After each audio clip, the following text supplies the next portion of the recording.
एक बूढ़ी औरत थी और उसका एक ही बेटा था। बेटे की शादी के बाद बुढ़िया बहू से घर के सारे काम करवाती थी लेकिन उसे सही खाना नहीं देती थी। लड़के ने यह सब देखा लेकिन माँ से कुछ कह नहीं पाया। बहुत सोच विचार के बाद एक दिन लड़के ने माँ से कहा, माँ, मैं विदेश जा रहा हूँ। माँ ने बेटे को जाने का आदेश दिया। इसके बाद वह अपनी पत्नी के पास गया और बोला, मैं विदेश जा रहा हूँ, कोई निशानी दो।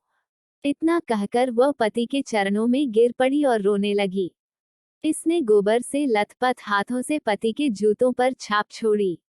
एक दिन बहू उदास होकर मंदिर गई, वहां कई महिलाएं पूजा कर रही थीं। उन्होंने महिलाओं से व्रत के बारे में पूछा तो उन्होंने कहा कि हम संतोषी माता का व्रत कर रहे हैं। महिलाओं ने बताया कि यह सभी प्रकार के कष्टों का नाश करती है। महिलाओं ने बताया कि शुक्रवार के दिन स्नान करके एक बर्तन में शुद्ध जल लें, गुड़ और चने का प्रसाद लें और सच्चे मन से मां की पूजा करें। खटास भूलकर भी न खाएं और न ही किसी को दें। एक बार भोजन करने के बाद व्रत की रस्में सुनकर अब वह हर शुक्रवार को संयम से व्रत रखने लगी। कुछ दिनों बाद मां की कृपा से पति का पत्र आया। कुछ दिनों बाद धन भी आ गया। उसने प्रसन्न मन से फिर से उपवास किया और मंदिर में जाकर अन्य महिलाओं से कहा, माता संतोषी की कृपा से हमें पति का पत्र और पैसा मिला है। अन्य सभी महिलाओं ने भी श्रद्धा के साथ उपवास करना शुरू कर दिया। बहू बोली, हे माँ, जब मेरे पति घर आएंगे तो मैं आपके व्रत का उद्यापन करूंगी। अब एक रात संतोषी माँ ने अपने पति को एक सपना दिया और कहा कि तुम अपने घर क्यों नहीं जाती। तो वह कहने लगा, सेठ का सारा सामान अभी बिकता नहीं है, रुपया अभी नहीं आया है।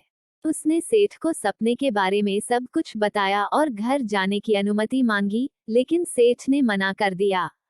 माता की कृपा से अनेक व्यापारी आए, सोना चांदी तथा अन्य वस्तुएं खरीद कर ले गए। कर्जदारों ने भी पैसे लौटा दिए। अब साहूकार ने उन्हें घर जाने की इजाजत दे दी है। घर आने के बाद बेटे ने अपनी माँ और पत्नी को खूब पैसे दिए। पत्नी ने कहा कि मुझे संतोषी माता के व्रत का उद्यापन करना है।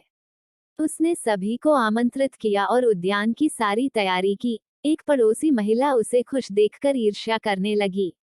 उन्होंने अपने बच्चों को सिखाया कि आप भोजन के दौरान खट्टा अवश्य मांगें।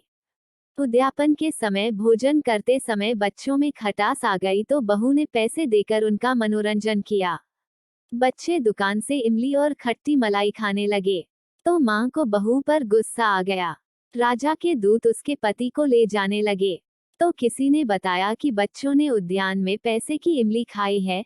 तो बहू ने फिर व्रत रखने का संकल्प लिया। संकल्प के बाद जब वह मंदिर से बाहर आई तो उनके पति को रास्ते में आते देखा गया। पति ने कहा, राजा ने जो पैसा कमाया है उसका टैक्स मांगा था। अगले शुक्रवार को उन्होंने फिर से विधिवत उपवास किया। इससे संतोषी मां प्रसन्न हुई। 9 महीने के बाद उन्हें चंद्रमा जैसा सुंदर पुत्र हुआ। अब सास, बहू और बेटा मां की कृपा से खुशी खुशी रहने लगे।